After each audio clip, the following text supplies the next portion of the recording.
احمد عیسیٰ نے تو چیلنج کیا تھا، وہ چیلنج ابھی بھی برقرار ہے اور آئندہ بھی مزید چیلنجز آنے والے ہیں۔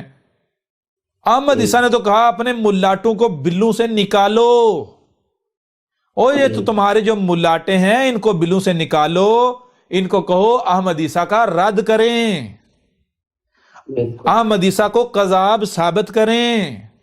پھر ایک اور بڑے مزے کی بات جو آپ کو بتایا تھا کہ 2 کلپس ہیں جن کے اوپر بات کرنی ہے۔ ایک کلپ وہ ہے ایک ایسے شخص کا جو یہ کہتا ہے کہ بھائی میں تو اس وجہ سے اس موضوع پر بات نہیں کروں گا کہ یہ بندہ مشہور ہو جائے گا۔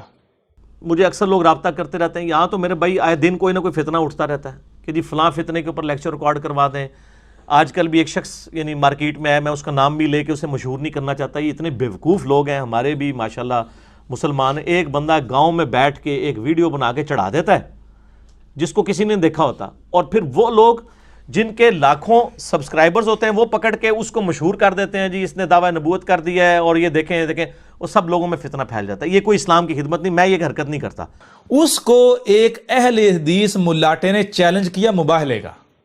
کوئی جیلمی ہو یا کوئی فیصل آبادی ہو یا کوئی جھالوی ہو، اللہ کے فضل و کرم سے ان کو للکارتے رہیں گے، ان کی آنکھوں میں آنکھیں ڈالتے رہیں گے۔ ہم ان کو اللہ کے فضل و کرم سے اگر اگنور کرتے ہیں تو اس لیے کرتے ہیں ہم ان صحابہ کے دشمنوں کو اپنے جوتے کے تلوے کے برابر بھی نہیں سمجھتے، ہم ان کو نظر انداز کرتے ہیں تو اس لیے کرتے ہیں ہم ان کی بکواسیات کو، ان کے بھونکنے کو کسی کھاتے میں نہیں رکھتے۔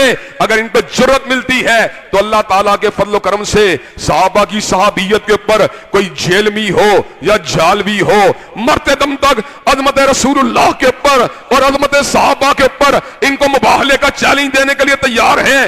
جب چاہو ہمارے مرکز میں آؤ، جب چاہو ہمیں جیلم میں بلا لو، تعالوا ندعو ابناءنا وابناءکم ونساءنا ونساءکم وانفسنا وانفسکم ثم نبتہل فلنجعل لعنت اللہ الکاذبین۔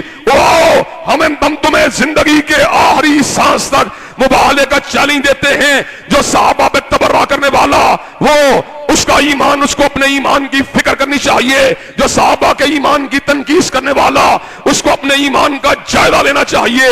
اب وہ جو ملاٹا جو یہ کہہ رہا تھا، یہ اس کے لیے بھی پیغام ہے، وہ کان کھول کر سن لے، ٹھیک ہے نا؟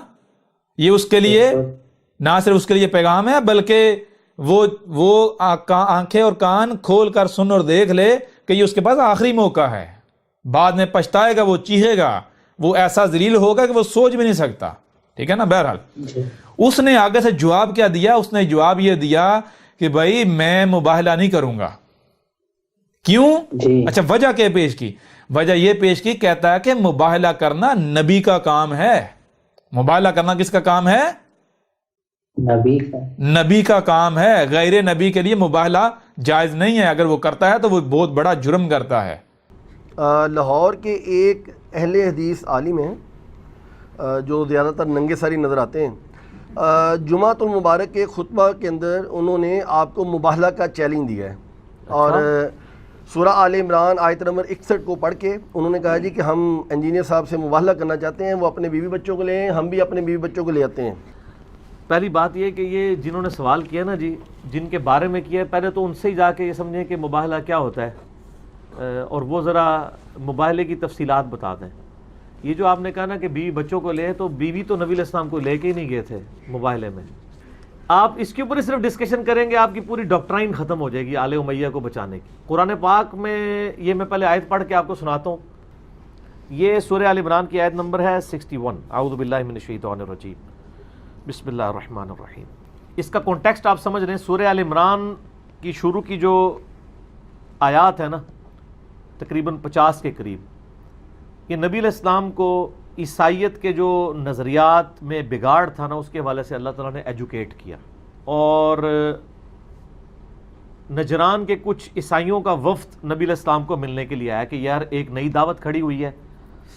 تو نجران کے عیسائی یعنی آپ سمجھ لیں وہاں کے، آپ سمجھ لیں جس طرح ہوتے ہیں نا گدی نشین، خانقاہ نشین لوگ، تو انہوں نے کہا کہ اچھا یہ کوئی نیا نبی آ گیا، ہم تو ایک نبی کو لے کے چل رہے تھے اور یہ نبی کہتے ہیں کہ ہم اسی نبی کی تعلیمات کو آگے لے کے چل رہے ہیں، تو ہم ان کو ذرا چیک کریں کہ عیسیٰ جیزس کرائسٹ کے بعد کوئی پیغمبر کیسے آ سکتا ہے، کیونکہ وہ حضرت عیسیٰ کو آخری پیغمبر مانتے ہیں کرسچنز۔ تو یہ نجران کے عیسائیوں کا وفد نبی علیہ السلام کو ملنے کے لیے آیا. یہ واقعہ ہے 8 یا 9 ہجری کا, یعنی نبی علیہ السلام کی وفات سے آلموسٹ 1.5-2 سال پہلے کا. تو اس وقت نبی علیہ السلام کو اللہ تعالیٰ نے ایجوکیٹ کیا عیسائیوں کے غلط نظریات سے ریلیٹڈ, تو سورہ آل عمران نازل ہوئی. الٹیمیٹلی آپ علیہ السلام نے حق جو ہے وہ ان ایمبیگوس کر کے, غیر مبہم کر کے عیسائیوں کے اوپر واضح کر دیا. اس کے باوجود جب وہ حق قبول کرنے کے لیے تیار نہیں ہو رہے تھے نا, تو نبی کو تو چونکہ اللہ نے منوانا ہے, وہ دنیا پہ اللہ کا ریپریزنٹیٹو ہے. میں اللہ کا ریپریزنٹیٹو نہیں ہوں, میں تو نبی علیہ السلام کا ادنا سے ڈاکیا ہوں. مجھے ماننا نہ ماننا دین کا کوئی حصہ نہیں. نبی کو چونکہ اللہ نے منوانا ہوتا ہے, لہذا نبی یہ دعویٰ کر سکتا ہے کہ میں نے حق کا حق ہونا واضح کر دیا ہے لوگوں کے اوپر. کوئی دنیا میں اور شخص نبی کے بغیر یہ دعویٰ کر سکتا ہے کہ اس نے حق کا حق ہونا اور باطل کا باطل ہونا لوگوں کے اوپر عیاں کر دیا ہے؟ کوئی یہ دعویٰ کر سکتا ہے؟ یہ صرف نبی دعویٰ کر سکتا ہے, غیر نبی تو نہیں کر سکتا. جب نبی یہ دعویٰ کر سکتا ہے, پھر نبی کو یہ حق حاصل ہے کہ وہ اینڈ پہ چیلنج دے کہ میں نے تو حق واضح کر دیا ہے, اب جو کچھ کر رہے ہو ہٹ دھرمی کی وجہ سے کر رہے ہو, تو آ جاؤ اب میدان میں. یہ کوئی نہ امام کعبہ کر سکتا ہے, نہ ویٹیکن سٹی کا پوپ کر سکتا ہے, نہ یروشلم کا کوئی پادری کر سکتا ہے, نہ کوئی ہندوؤں کا پنڈت کر سکتا ہے کہ میں نے حق واضح کر دیے. ہو سکتا ہے میرے سمجھانے میں کوئی عیب رہ گیا ہو, تو میں کیسے چیلنج کر سکتا ہوں؟ مباہلہ غیر نبی کے لیے کرنا حرام ہے, یہ صرف نبیوں کی خصوصیت ہے. یا وہ شخص پہ نبی ہونے کا دعویٰ کرے کہ میں نے حق واضح کر دیا. سمجھ نہیں آ رہی جی, یا ابھی بھی سمجھ نہیں آ رہی؟ یعنی دوسرے لفظوں میں یہ کہیں کہ وہ نبوت میں ڈاکہ مارے گا. جی, اور مزید جو دلائل دے رہا ہے, مزید دلائل یہ دے رہا ہے کہ اگر بالفرض غور کریں, جو اس کے بہت بڑے الفاظ اس کے منہ سے نکلے, اس کے اپنی زبان سے, جو دلیل بھی دی, وہ کہتا ہے پہلی چیز مباہلہ کون کرتا ہے؟ نبی کرتا ہے. اور مباہلہ کیا کہتا ہے, کسے کہتے ہیں؟ غور کریں, کہتا ہے مباہلہ کہتے ہیں کہ اگر آپ بات کرتے ہیں تو آپ کو یقین ہے کہ میں جو بات کر رہا ہوں میں پرفیکٹ کر رہا ہوں, اس میں رائی برابر بھی کوئی کمی کوئی, یعنی آپ کے پاس پرفیکٹ علم ہے. جی, تو کہتا ہے نبی کے بغیر کوئی جو چاہے کر لے, نبی کے بغیر کسی کا علم پرفیکٹ ہو ہی نہیں سکتا, اس لیے نبی کے بغیر کوئی, نبی کے علاوہ کوئی مباہلہ کر ہی نہیں سکتا, چیلنج کر ہی نہیں سکتا. یہ کیوں؟ کیونکہ واحد نبی ہی ایسی ذات ہے جس کو یہ یقین ہوتا ہے کہ میری ایک ایک بات پر, یعنی میرا علم پرفیکٹ ہے, مکمل علم ہے میرا. لہذا نبی کے علاوہ کوئی مباہلہ کر ہی نہیں سکتا. اور دوسری بات, اگر کوئی غیر نبی مباہلہ کرتا ہے تو وہ مباہلہ جیت ہی نہیں سکتا. کیوں؟ ظاہری بات ہے اس کا علم پرفیکٹ نہیں ہے. کیوں کہ دنیا میں ہو سکتا ہے کوئی اس سے بڑھ کر علم والا ہو اور وہ سامنے آ جائے, اسے غلط ثابت کر دے گا. بالکل, ذرا غور کیجئے گا, بات واقعتاً ٹھیک ہے, واقعتاً نہیں. مباہلہ کسے کہتے ہیں؟ مباہلہ کہتے ہیں, اور خود اس نے کہا ان کو اس کو پتہ ہی نہیں مباہلہ, خود کہہ رہا, کہتا ہے مباہلہ کہتے ہیں کہ آپ جو بات کریں تو آپ کو یقین ہو کہ میری بات 100% درست ہے, مکمل پرفیکٹ ہے, اس میں کوئی خامی کوئی کجی کوتاہی نہیں. تو یوں جب آپ کو یقین ہوگا تو آپ چیلنج کر سکیں. یہ چیلنج ہوتا ہے, یعنی چیلنج مباہلہ کہتے ہیں, چیلنج کرنا. آؤ اگر کوئی ہے میری بات کو کوئی غلط ثابت کرو, کر کے دکھاؤ, یہ ہوتا ہے مباہلہ. جی, سمجھ آ رہی نہیں آ رہی؟ جی, پہلی چیز یہ. پھر دوسری چیز کہتا ہے, غور کرے, کہتا ہے, خود کہتا ہے, اگر آج بھی کوئی آ کر یہ دعویٰ کرتا ہے, اگر آج بھی کوئی آ کر دعویٰ کرتا ہے تو یہ ہمارے اوپر لازم ہے کہ ہم تحقیق کریں. کیوں؟ اس کی دلیل بھی دی. کہتا ہے کہ ذرا غور کرے, جب نبی پاک آئے تھے تو نبی پاک نے بھی آ کر یہی کہا تھا. جب اپنی دعوت پیش کی, نبی پاک کی, محمد علیہ السلام کی دعوت کسی نے نہیں مانی, تو نبی پاک نے بھی یہ دعویٰ کیا تھا کہ آؤ کوئی ہے مجھے غلط ثابت کر سکتا, کر کے دکھاؤ. تو کہتے ہیں اس وقت جو عیسائی تھے, عیسائی بھی کہتے تھے کہ عیسیٰ علیہ السلام نبی ہیں. عیسائی عیسیٰ علیہ السلام کو آخری نبی مانتے تھے. عیسائی عیسیٰ علیہ السلام کو آخری نبی مانتے تھے جب نبی پاک آئے تھے. ٹھیک ہے, یعنی کہ وہ بھی نبوت کا, عیسائیوں کے نزدیک نبوت کا دروازہ بند تھا, نبوت کا دروازہ بند تھا. عیسائی عیسیٰ علیہ السلام کو آخری نبی مانتے تھے, آخری رسول مانتے تھے. لیکن جب محمد علیہ السلام آ گئے اور جب محمد علیہ السلام نے یہ چیلنج کیا تو عیسائی چونک گئے. بھائی یہ مباہلہ کا چیلنج کر رہا ہے, مباہلہ کا چیلنج صرف نبی کر سکتا ہے. تو کہیں نبی نہ ہو, ہم غلطی نہ ہوں. سمجھ آ رہی نہیں آ رہی؟ پہلی چیز یہ اس کے زبان سے یہ آج الفاظ نکلے ہیں 2 دن پہلے. ٹھیک ہے جی. جی اچھا اس سے بھی بڑھ کر بات وہ جو ملاٹا ہے جو دوسری طرف وہ بھی ہمارا مقابلے کر رہے ہیں. وہ ملاٹا وہ ہے جس نے میرے خلاف قتل کا فتویٰ جاری کیا اور حکومت کو کہا حکومت وقت سن لے, اس کو لگام ڈالو, اس کو گرفتار کر کے جیل میں ڈالو, نہیں تو عاشق رسول کم نہیں ہے, پھر نہ کہنا کسی عاشق رسول نے قانون ہاتھ میں لے لیا. جی جی وہ ہے دوسری طرف, یہ دو ہیں. یہ کیا کہہ رہا ہے, دوسرا کیا کہہ رہا ہے, دوسرا کہہ رہا ہے دیکھو جی اس نے کہا ہے کہ غیر نبی جو ہے مبالغہ نہیں کر, یہ اس کا علم کا لیول ہے, جہل ہے یہ ہے اس کا علم کا لیول. اب ثابت کہہ رہا ہے کہ مبالغہ غیر نبی بھی کر سکتا ہے. یہ ثابت کر کے اپنی طرف سے پھر کہہ رہا ہے اور کہ فلاں امام نے کہا کہ مبالغہ, یعنی کہ ثابت کیا کہ غیر نبی بھی مبالغہ. فلاں امام نے کہا کہ بعض لوگ کہتے ہیں مبالغہ صرف نبی کر سکتا ہے. فلاں جو امام ہیں انہوں نے کہا کہ نہیں مبالغہ غیر نبی بھی کر سکتا ہے. ٹھیک ہے, بالکل صرف لیکن وہ کر سکتا ہے جسے اپنے علم پر یقین ہو کہ میں سچا ہوں. سمجھا نہیں آ رہی, میں حق پر ہوں. ہاں وہ مبالغہ نہیں کر سکتا جو جھوٹا ہوگا. صحابہ کرام رضوان اللہ علیہم اجمعین کی گستاخی کرنا اور ائمہ دین کی تنقیص کرنا جن لوگوں کا شیوار شعار ہو, وہ ابطال باطل کے لیے اور احقاق حق کے لیے کبھی مباہلہ اور کبھی مناظرے کا راستہ اختیار کرنے کا برآمدہ و تیار نہیں ہو سکتے. اصل بات یہ ہے کہ تجھے اپنے حق پہ ہونے کا یقین ہی نہیں ہے اور تجھے شرح صدر ہو سکتا ہی نہیں ہے. اور شرح صدر کس کو ہوتا ہے؟ جس کو حقیقی معنوں کے اوپر اللہ تبارک و تعالیٰ کے کلام اور حضرت رسول اللہ صلی اللہ علیہ وسلم کی احادیث مبارکہ کے اوپر یقین ہوتا ہے. اور تو کہتا ہے مباہلہ غیر نبی کے لیے حرام ہے. یہ حرام والی بات تو کہاں سے لے کے آیا ہے؟ حضرت ابن قیم رحمت اللہ علیہ نے زاد المعاد کے اندر اس بات کو لکھا ہے کہ مباہلہ صرف نبی مکرم صلی اللہ علیہ وسلم کی ذات اقدس کے لیے نہیں ہے, بلکہ ان تمام اشخاص کے لیے امت میں جاری رہے گا کہ جو لوگ احقاق حق کے باوجود, حق کے ظاہر ہونے کے باوجود جو ہے باطل کے اوپر ڈٹے رہتے ہیں, اڑے رہتے ہیں اور کسی ڈرانے والے کے ڈر کی پرواہ کیے بغیر ہرزہ سرائی کے راستے کے اوپر آمادہ و تیار رہتے ہیں. اس ملاٹے نے کیا کہا؟ اس ملاٹے نے یہ کہا کہ اگر کوئی مباہلہ کا چیلنج کرتا ہے, یعنی اگر کوئی بندہ یہ چیلنج کرتا ہے کہ او مجھے غلط ثابت کر کے دکھاؤ, کوئی مباہلہ کا چیلنج, اور اگر کوئی اسے غلط ثابت نہیں کرتا تو وہی نہیں کر پائے گا جو کذاب ہوگا, جو جھوٹا ہوگا, جو خود جھوٹا ہوگا. سمجھا نہیں آ رہے؟ بالکل آ رہا ہے. یعنی یہ ملاٹا کہہ رہا ہے کہ اگر آپ کسی کو مباہلہ کا چیلنج کرتے ہیں اور وہ چیلنج ایکسپٹ نہیں کرتا تو وہ جھوٹا ہوگا. اگر آپ کسی کو مباہلہ کا چیلنج کرتے ہیں اور آپ کے مباہلہ کے چیلنج میں کوئی سامنے نہیں آتا تو آپ سچے ہونے کی دلیل ہے آپ کی. بالکل. تو میرے پیارے بھائیو مجھے بتاؤ کہ ان دونوں نے کس کی گواہی دی؟ بالکل استاد جی, کس کی گواہی دی؟ او عقل کے اندر, اے عقل کے اندر ذرا غور کر. تو خود کہہ رہا ہے کہ جب محمد علیہ السلام نے آ کر دعویٰ کیا تھا, یہی چیلنج کیا تھا کہ مجھے کوئی غلط ثابت کر کے دکھائے, حالانکہ اس وقت عیسائی سمجھتے تھے کہ عیسیٰ علیہ السلام آخری نبی ہیں, تو کیا محمد علیہ السلام غلط ثابت ہوئے؟ بالکل عین اسی طرح جیسے عیسائیوں کی طرح تم بھی یہی سمجھ رہے ہو. اسی طرح یہودی سمجھتے ہیں کہ موسیٰ آخری ہے, انہوں نے عیسیٰ ابن مریم کا کفر کیا. اس طرح عیسائی جو ہیں انہوں نے محمد کا کفر کیا. جس طرح وہ سمجھ رہے تھے اسی طرح تم بھی یہی سمجھ رہے ہو کہ محمد آخری ہے. جیسے عیسائی سمجھ رہے تھے کہ عیسیٰ آخری ہے اور محمد آ گیا, میں ہی آیا تھا آج سے 14 صدی قبل محمد کی صورت میں, تو بالکل اس طرح آج جب میں آ گیا تو کیا تم سچے ہو؟ اگر سچے ہو تو جیسے اس وقت محمد نے مباہلہ کا چیلنج کیا تھا, کہا تھا آؤ مجھے غلط ثابت کرو, اور کوئی نہیں کر پایا تھا, تو اسی طرح بالکل عین اسی طرح آج میں بھی مباہلہ کا چیلنج کر رہا ہوں.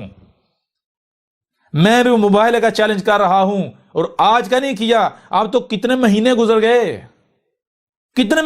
گئے, ابھی تک کسی کی غیرت گوارا کھائی؟ کوئی سامنے آیا؟ جی نہیں نہ آیا. تو تمہارے اپنے بقول احمد عیسیٰ اللہ کا رسول ثابت ہو چکا, تمہارے اپنے بقول. اور جس نے یہ کہا تھا کہ میں تو بھائیو میں تو اس وجہ سے اس موضوع پر اس بندے پر کوئی لیکچر ریکارڈ نہیں کرواؤں گا کیونکہ اگر میں نے ریکارڈ کرایا تو یہ مشہور ہو جائے گا. تو اب اس کے پاس یہ بہانہ بھی نہیں ہے، حالانکہ یہ اس کے باطل ہونے کی دلیل ہے. یہ اس کے باطل، یہ اس کے نہ صرف باطل ہونے کی دلیل ہے، بلکہ اس کو کتاب و سنت کا علم ہی نہیں. کتاب و سنت ہے کیا؟ وہ تو اسے کتاب و سنت کہہ رہا ہے جسے جو اس کا ظن ہے، جسے اکثریت کتاب و سنت کہہ رہی ہے. سمجھ آ رہی ہے نہیں آ رہی؟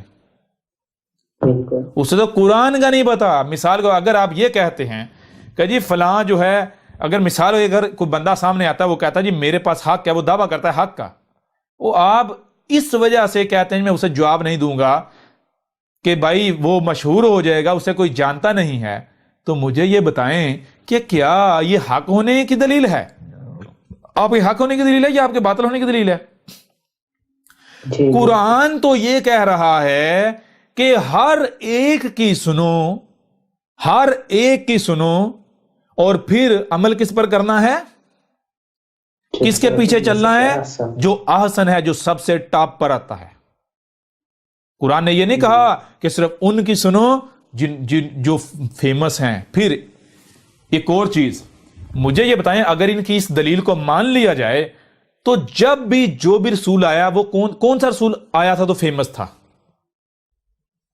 کوئی نہیں. یہ رسول کی سنت ہے. رسول کی سنت کیا ہے؟ رسول کی سنت یہ ہے، رسول اپنے کردار سے تمہارے اوپر واضح کر کے جا رہا ہے. دیکھو، غور کرو، غور کرو. میں جب آیا میں حق پر تھا یا باطل پر تھا؟ میں حق تھا نا. تو جب میں آیا دنیا میں نے آ کر آواز بلند کی تو میں فیمس تھا؟ میرے ساتھ کوئی اور بھی تھا؟ میرے ساتھ اکثریت تھی؟ میرے ساتھ کوئی فرقہ تھا، گروہ؟ یا پھر میں اکیلا تھا؟ میں معروف تھا یا پھر میں غیر معروف تھا؟ کتاب و سنت کے دعوے کرنے والے آ ذرا میدان میں. ہم تجھے بتاتے ہیں کتاب و سنت ہے کیا. ابھی تو ہم تجھے صرف تھوڑا سا جو ہے وہ آئینہ دکھا رہے ہیں، ساری کتاب و سنت کھول کے رکھیں گے تیرے سامنے. جی مانتے ہو نا؟ چلو میں یہ نہیں کہتا کہ تم یہ مان لو کہ احمد عیسیٰ رسول ہے یا کسی اور کو رسول مان لو، کسی کو نہ مانو. کس کو رسول مانتے ہو؟ کتاب و سنت کے دعوے دار. محمد کو تو اپنا رسول مانتا ہے نا؟ مانتا ہے یا نہیں مانتا؟ جواب دے. اگر تو مانتا ہے تو کیا یہ بھی بات مانتا ہے کہ رسول میں اسوۃ حسنہ ہوتا ہے؟ کیا مانتا؟ اگر تو محمد کو اپنا رسول مانتا ہے تو کیا یہ مانتا ہے کہ محمد میں تیرے لیے اسوۃ حسنہ ہے؟ اسوۃ حسنہ کا مطلب کیا ہے؟ آپ نے بالکل وہی کرنا ہے، ویسے کرنا ہے جیسے آپ کے رسول نے کیا. ٹھیک ہے نا؟ جو آپ کے رسول نے آپ کو سکھایا. تو محمد نے کیا سکھایا؟ محمد نے تو سب سے پہلی اور بنیادی شے ہی بات ہی یہی سکھائی کہ دیکھو، حق کے لیے یہ ضروری نہیں ہے کہ اکثریت کو دیکھا جائے. حق کے لیے یہ ضروری نہیں ہے کہ کوئی بندہ فیمس ہو تو وہ حق پر ہوگا. نہیں، مجھے دیکھو، میں جب آیا ہوں تو اکیلا ہوں، اکیلا تھا، غیر معروف تھا، معروف نہیں تھا. سمجھ آ رہی ہے نہیں آ رہی؟ لہذا اگر تم اس کو دلیل بنا لو، اس کو دلیل بنا لو گے، اس کو بنیاد بنا لو گے کہ نہیں بھائی بندہ معروف ہونا چاہیے، یا کسی فرقے سے تعلق رکھنے والا ہونا چاہیے، کسی گروہ سے تعلق رکھنے والا ہونا چاہیے، کسی گروہ کا پیروکار ہونا چاہیے، تو پھر تم حق نہیں پا سکتے. حق یہ ہے کہ خواہ کوئی ہی کیوں نہ ہو، کوئی نئی شخصیت سامنے آئے، خواہ کوئی ہی کیوں نہ ہو، کوئی نئی شخصیت سامنے آئے. تم نے پہلی دفعہ تم نے اس کو پہلی دفعہ دیکھا، پہلی دفعہ سنا، تم اسے جانتے ہو نہیں جانتے، یہ چیز کوئی معنی رکھتی. یہ دیکھو وہ بات کیا کر رہا ہے، تحقیق کرو، غور و فکر کرو، کیا وہ حق ہے یا پھر باطل. اگر حق ہے تو پھر جان لو وہ تمہارا رب ہے جو اس بشر کی صورت میں تمہاری رہنمائی کر رہا ہے. اگر تم اس کی اتباع کرتے ہو تو گویا کہ تم اپنے رب کی اطاعت و اتباع کر رہے ہو. سمجھ آ رہی ہے بھی نہیں آ رہی؟ جی. اور اگر کوئی دلیل یہ بناتا ہے کہ بھائی یہ فیمس نہیں ہے، وہ ساری بات ہے، یہ آپ کیوں کہو گے؟ اور پھر کہ یہ کہہ رہا ہے، حضرت صاحب یہ کہہ رہے ہیں کہ اگر میں اس بندے کے اوپر لیکچر ریکارڈ کروں گا تو یہ بندہ فیمس ہو جائے گا. عقل کے اندھے، ذرا یہ بات کرنے سے پہلے اپنے گریبان میں جھانک کہ تو خود کیسے فیمس ہوا ہے. تو خود کیسے فیمس ہوا ہے. اس کے ساتھ ان کے بابو کے ساتھ پنگا لے, اس کے ساتھ پنگا لے, اس کے ساتھ پنگا لے, اس کا ساتھ پنگا لے, یعنی ان کے ساتھ پنگا کہ جن کا معاملہ یہ ہے کہ جیسے یعنی کہ مثال دی جاتی ہے, اگر آسمان کی طرف آپ منہ کر کے تھونکیں گے تو تھوک اپنے منہ پر آئے گی. یعنی تو فیمس ہوا ان کے ساتھ پنگے لے کے, پنگے یعنی کہ ان کو للکار کے جو سمجھتے ہیں کہ ہم ہاتھی ہیں اور وہ تجھے چیونٹی سمجھتے ہیں. اب جب تو ان کو للکارے گا تو ظاہر بات تجھے گھاس ڈالیں گے, وہ تجھے گھاس نہیں ڈالیں گے. جب وہ تجھے گھاس نہیں ڈالیں گے تو تو آٹومیٹکلی فیمس ہو جائے گا. جو کم عقل ہیں, وہ جو جذباتی ٹائپ ہیں, تو وہ ان سے ہٹ کے وہ تیرے پیچھے چل پڑیں گے. وہ کہیں گے ہاں بھائی بلے بلے بڑی بات ہے, بڑی باتیں کرتا ہے بھائی, اسی وجہ سے اس کا کوئی رد نہیں کر پا رہا ہے, ہر کو چیلنج کرتا جاتا ہے, کوئی اس کا جواب نہیں دیتا. سمجھ آ رہی ہے نہیں آ رہی؟ جی اصل چیز یہ ہے کہ تیرا دعویٰ کیا ہے جی. کیا تیرا دعویٰ رسول ہونے کا ہے, نبی ہونے کا ہے؟ تیرے اوپر ہم یہ بھی واضح کریں گے کہ تو ایک بار نہیں, تو درجنوں بار تو اپنے رسول ہونے کا دعویٰ کر چکا ہوا ہے. تو ایک بار نہیں, تو ہزاروں بار تو قرآن کے اوپر بہتانات باندھ چکا ہوا ہے, تو محمد پر بہتانات باندھ چکا ہوا ہے, تو رب پر بہتانات باندھ چکا ہے. تیری سارے کی ساری دعوت ایک ایک لفظ پر ہم تیری پکڑ کرنا چاہیں تو تجھے ایسا ذلیل کریں کہ تو منہ دکھانے کے قابل نہ رہے. لیکن اس سے پہلے ہم تجھے ایک موقع دیتے ہیں. سمجھ آ رہی ہے نہیں آ رہی؟ اگر تو اس موقع سے فائدہ اٹھا لیتا ہے تو اس میں نہ صرف تیرا اپنا فائدہ ہے جی, بلکہ تیرے پیچھے چلنے والوں کا بھی فائدہ ہے. نہیں فائدہ اٹھائے گا تو ہمارا کچھ نہیں بگڑنا, ہم تو الٹا احسان کر رہے ہیں. ذلیل تو ہونا ہی ہونا ہے تم لوگوں نے, یہ طے ہے. اگر آج تیرے ساتھ اس طرح بات کر رہے ہیں اس لہجے میں تو صرف اس لیے تاکہ تیری تھوڑی عقل ٹھکانے آئے. سمجھ آ رہی بھی نہیں آ رہی؟ تھوڑی عقل ٹھکانے آئے. لہذا اگر یعنی کہ وہی جو تو نے یعنی کہ دلائل جن کو بنیاد بنایا, جن کو دلائل سمجھا, وہ تو الٹا تیرے گلے پڑ جاتے ہیں. تو محمد کو دعوے کرتا ہے محمد کے رسول ہونے کا, تو محمد کو رسول ہی نہیں مان رہا. تو محمد میں اسوہ حسنہ نہیں اخذ کر رہا. تو محمد کے مقابلے پر رسول ہونے کا دعوے دار ہے. بعد کی بات ہے, تو اس وقت جو رسول موجود ہے اس کے مقابلے پر رسول ہونے کا دعوے دار ہے. اگر تو محمد کا نمائندہ ہے تو چل آ مجھے غلط ثابت کر, باطل ثابت کر, پتہ چل جاتا ہے. میں چیلنج کرتا ہوں, جس دن تو نے مجھے کذاب ثابت کر دیا, اس دن جو سزا تم لوگوں نے تجویز کی ہوئی ہے, گستاخ رسول کی سزا, سرطان سے جدا, یا جو بھی تم کہتے ہو, میں وہ بھگتنے کے لیے تیار ہوں. میں اپنے آپ کو پیش کر دوں گا. چلو, اور اگر تم نہیں کر پاتے تو کیا یہی سزا اپنے لیے تجویز کرتے ہو؟ اگر نہیں تو پھر بھی وقت ہے, آنکھیں کھول لو.